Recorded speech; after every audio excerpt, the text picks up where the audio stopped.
Hola gente bella, gente hermosa, bienvenidos a un nuevo video de mi canal en el que vamos a hablar sobre los accidentes cerebrovasculares con Fonomundo, con Tami.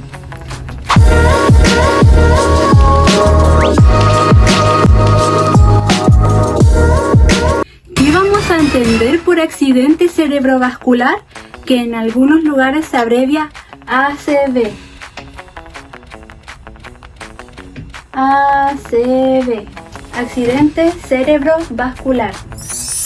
Bien, esto es cuando el flujo sanguíneo de las arterias del cerebro se ve interrumpido por diversas razones.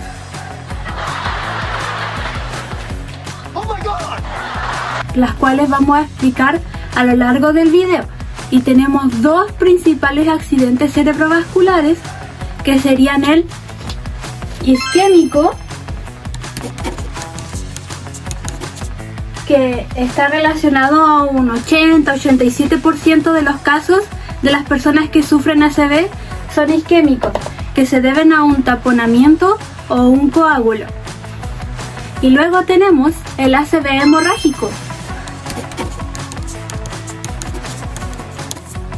Y bien, ¿cuál es la diferencia de estos dos? Es que principalmente en el isquémico se debe a un coágulo. El flujo de sangre sigue fluyendo, y hay que tener en cuenta que no solamente se transporta oxígeno, sino nutrientes, que son esenciales para el funcionamiento del cerebro. Tenemos el isquémico, en el que se va a formar un coágulo y la sangre va a dejar de fluir. O sea que ya no va a haber transporte de oxígeno. Y se genera un taponamiento, lo que obstruye la arteria, y esto provoca muerte celular. Esto provocaría lo que es la muerte celular, es decir, pérdida de diversas acciones que uno puede hacer, el hablar, el mantenerse parado con equilibrio, la visión. Todo depende de la zona en la que se vea afectado. También tenemos el hemorrágico, que el hemorrágico, las células van a fluir, los glóbulos rojos, pero se genera una ruptura. No es un taponamiento, sino que es una ruptura. Y los glóbulos rojos van a salir. Y debido a esto, existe interrupción del flujo sanguíneo igual hacia el cerebro.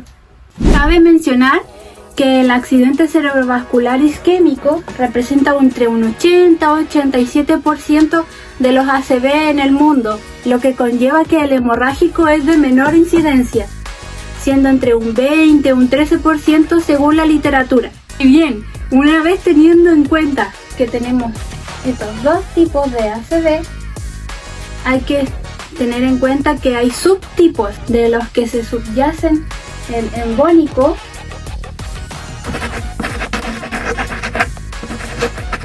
que es cuando la persona, disculpen el dibujo, pero por ejemplo, el coágulo puede venir de otra zona de la parte del cuerpo y se transporta hacia el cerebro o hacia alguna arteria del cuello.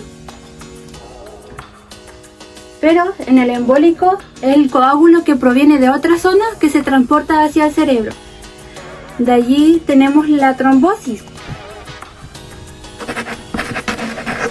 que es cuando se genera el coágulo lo suficientemente grande para generar un taponamiento, como se vería en este caso, en el cerebro. Y de allí tenemos estenosis,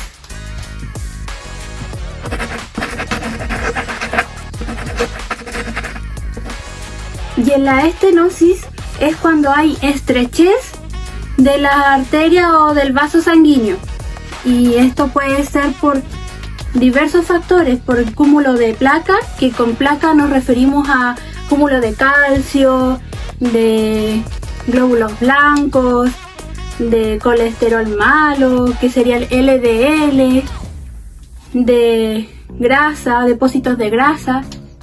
Y estos depósitos, lo que ocurre, explicándoselos con un dibujo.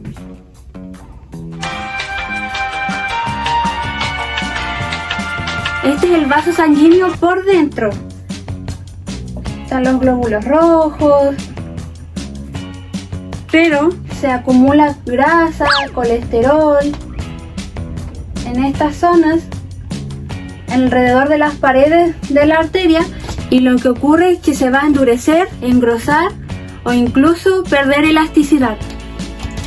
Y esto, como pueden ver, se genera entre las paredes y le genera dificultad a los glóbulos rojos a pasar. Y puede llegar a un punto en el que se acumule tanto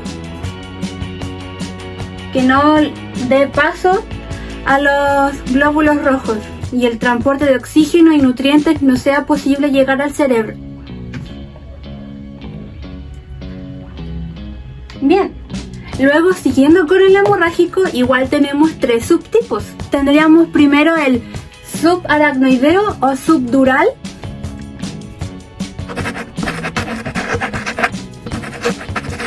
subaracnoideo o subdural. Con sub, recuerda que nos referimos debajo de algo.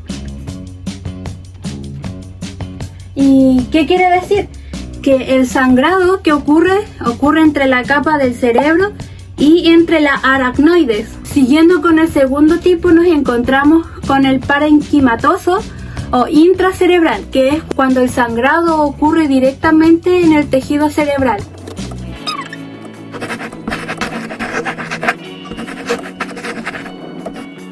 Y siguiendo con el último subtipo, nos encontramos con el intraventricular,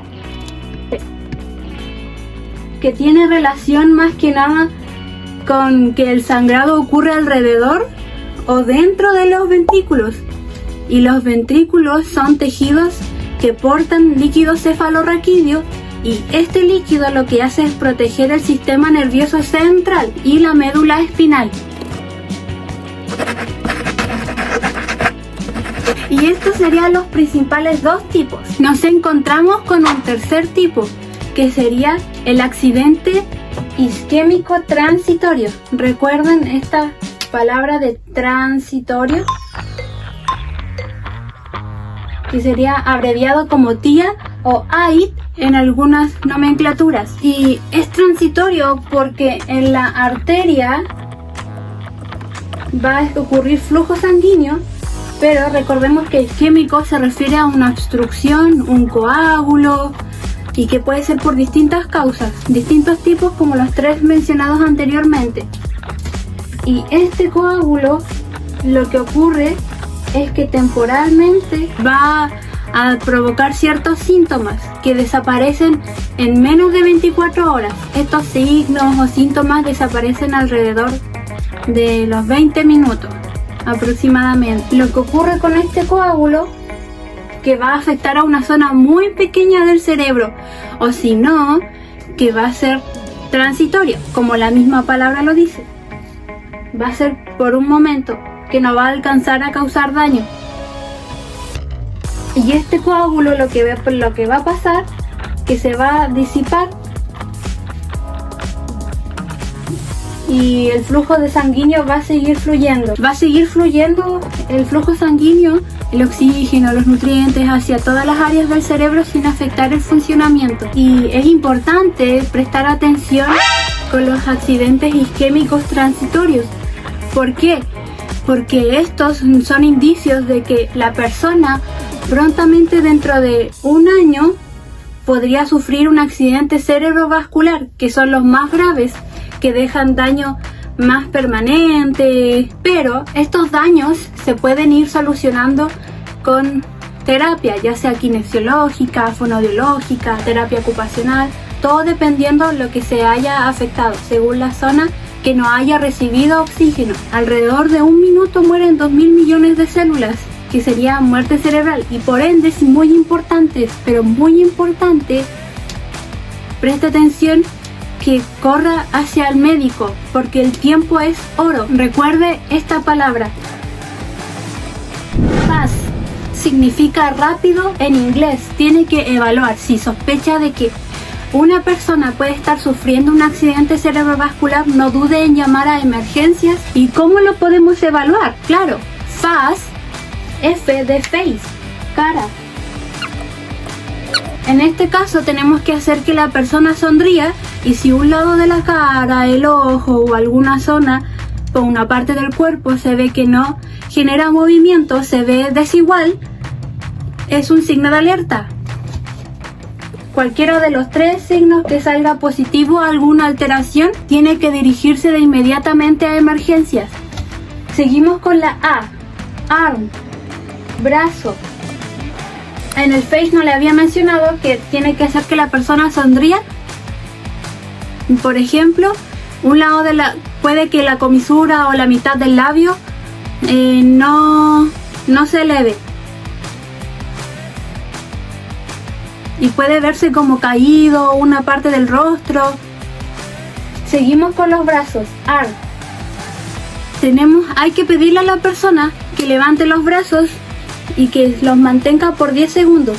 Hay casos en que la persona, por ejemplo, se le puede caer el brazo o no puede ni siquiera levantar un brazo o ambos brazos. Esto es signo de alerta. Y la S, speak, de hablar. Nos referimos a que puede que el habla sea ininteligible, o sea que no se entiende bien lo que dice, o sea incoherente, habla como diferente, le dificulta hablar, habla con las palabras arrastradas. Por ejemplo, oye, ¿me puedes decir cuál era tu nombre?